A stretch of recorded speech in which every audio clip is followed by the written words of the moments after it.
cuts official? They were just tweeted. Were they? Okay. I have no idea. Just got off the practice field. Tough day for you, obviously, right?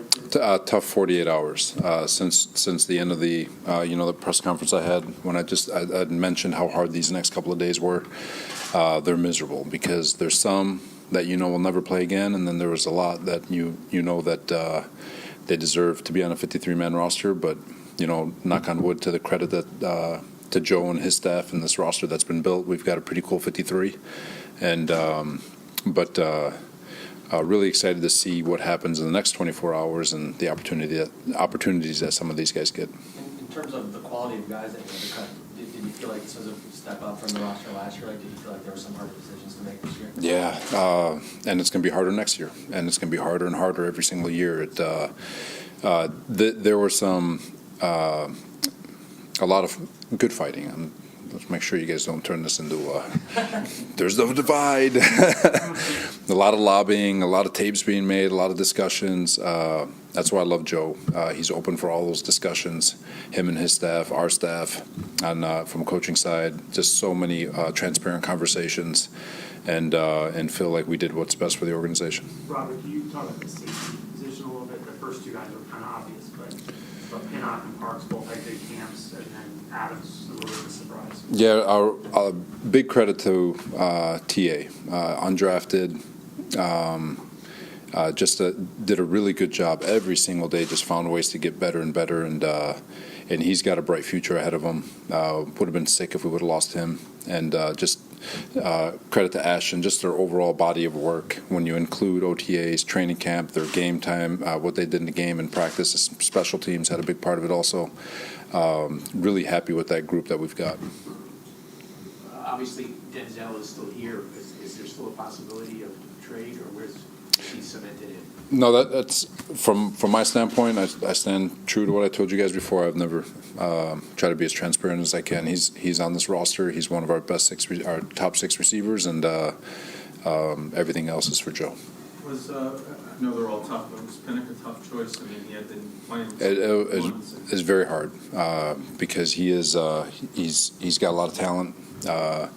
He's got a bright future ahead of him. We're hoping we get him back, obviously from a practice squad standpoint. But it's the waiver wire. You're always playing roster roulette.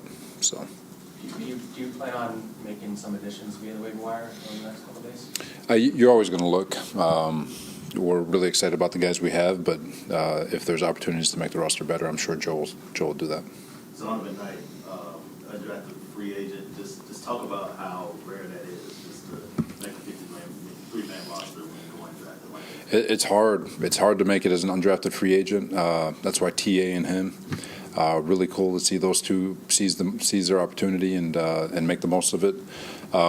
Again, he's another young man, just has a really good running style, matches what we look for from a running style, and then from a special team standpoint, being the fourth running back and having great value in that respect. So to him and TA, both did a really good job this offseason, just constantly taking the steps they needed to attack the 40 days off that they had from between OTAs and training camp and hit the ground running in training camp. And when we got pads on, it felt like they elevated again. So really cool for a guy like Bam to make the team. Tight end, Robert Cager, making the team, Wesco, With Cager, I was joking with him the other today that he went from being a slow receiver to a fast tight end. So I'm going to give him credit. Anytime you make a shift from receiver to tight end, you're just like, well, how is he going to be from a physical standpoint? And he is a willing blocker. He'll play at the point of attack. You can still run the ball plenty with him. He beefed up to around 245. And he's not a liability in the run game, where a lot of times those guys become liabilities. He is not, and so he's earned his way because he is a problem when it comes to receivers and versus linebackers and safeties and all that. So, big credit to him creating a unique skill set that's different than what you see with CJ, different than Conklin, different than Ruckert. So when you look at Wesco and Yeboah, both deserving also, especially Wesco, such a tremendous blocker, really had great improvement. But when we looked at that fourth spot and the versatility and, again, the overall body, when you look at teams and what do you bring that could be different, it was just going with Cager. Is there anything Chris Strebler could have done? What was the difference between picking him over as opposed to Mike White? Yeah, Strev is awesome. Had a great conversation with him. Hoping we get him back too.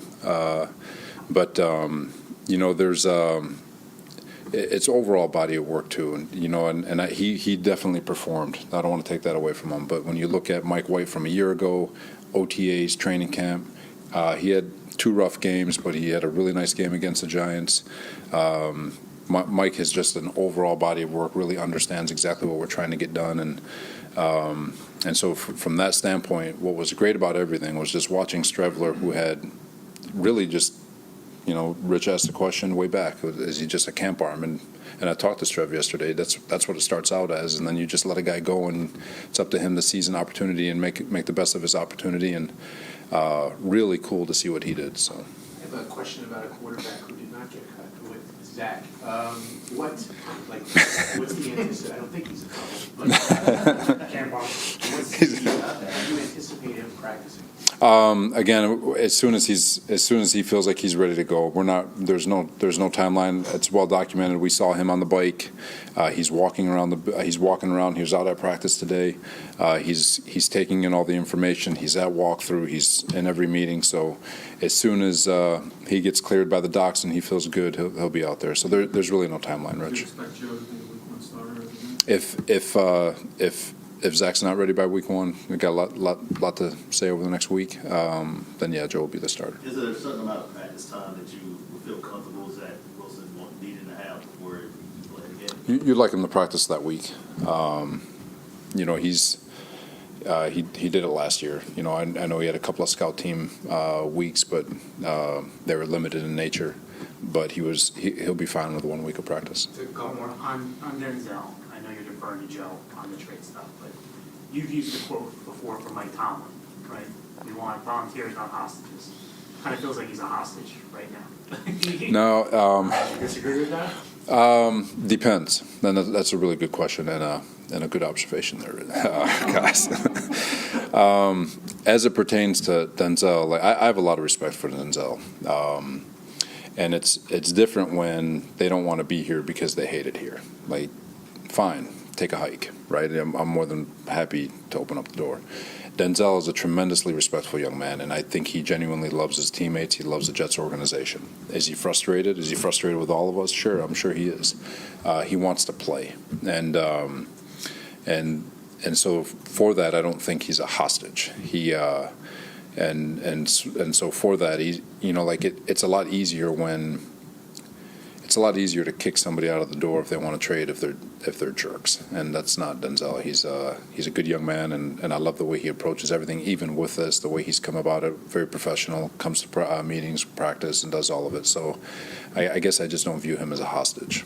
So. I'd just like to follow up on Denzel. You complimented him throughout camp in terms of how much he's improved compared to last year. Mm-hmm. Yeah, I don't understand. I don't even think he got one first team rep in games with the starting group. He's always been with the twos and the threes. So why not? Why wouldn't he? If he improved so much, why not give him a rep? He has improved, but it's still, it's just our view in terms of who are the first 3. You got. Corey deserves to be with the ones, and they have something to say about it too. So does Elijah. So does Garrett. It doesn't mean that Denzel's the 6th. If Corey gets hurt, you've got a guy in Denzel who's able to jump in and play Corey's position and run all his big boy routes and do all the same things that Corey does. But whether anyone wants to agree, disagree, it doesn't matter. Corey is our 1, and at the Z position. So. It comes down to his teammates having something to say about that too. Oh, good. All right. If you remember how to get there, the locker room. Luke's going to take you.